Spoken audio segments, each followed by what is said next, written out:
గురుగారు, ఈ వారం కర్కాటక రాశి వారికి ఎలా ఉంది? కర్కాటక రాశి వారికి 2 గ్రహాలే యోగిస్తున్నాయండి. లాభంలో కుజుడు, జన్మ శుక్రుడు. మనోబలంతో పనులు మొదలుపెట్టండి, నమ్మకం ముందుకు నడిపిస్తుంది. ఆర్థిక విషయాలు అనుకూలంగా ఉన్నాయి. స్పష్టమైన నిర్ణయాలతో ముందుకు సాగితే ఎటువంటి ఇబ్బంది ఉండదు. ఉద్యోగంలో మేలు జరుగుతుంది. మీ ధర్మం మిమ్మల్ని రక్షిస్తుంది. సంస్కారవంతమైన నిర్ణయాలతో విజయం సిద్ధిస్తుంది. పెద్దల నుండి ప్రోత్సాహం ఉంటుంది. దేనికి వెనకడుగు వేయకుండా ధర్మంగా అనుభవంతో ముందుకు సాగండి. సంశయాత్మకమైన విషయాల్లోకి అడుగు పెట్టకండి. ఇతరుల విషయాల్లో తలదూర్చవద్దు. మీ బాధ్యతలను మీరు సక్రమంగా నిర్వర్తించడం ద్వారా విజయం వరిస్తుంది. ఇదే విధంగా వ్యాపారంలో కూడా జాగ్రత్తగా మసులుకోవాలి. ఎందుకంటే వ్యాపారంలో సాంకేతిక ఇబ్బందులు తలెత్తే అవకాశం కనపడుతోంది. కాబట్టి జాగ్రత్తగా సమయస్ఫూర్తిని ప్రదర్శించండి. ప్రతిభను ఉపయోగించండి. నష్టం వాటిల్లకుండా చూడండి. ఒక మెట్టు దిగైనా సరే పని చేయండి.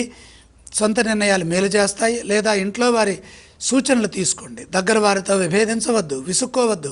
కొన్ని సంఘటనలు ఇబ్బంది కలిగించే అవకాశం ఉన్నది. కాబట్టి ప్రయాణాల్లో కూడా జాగ్రత్తగా ముందుకు సాగాలి. కర్కాటక రాశి వారు ఏ స్తోత్రాలను పఠిస్తే మంచిది?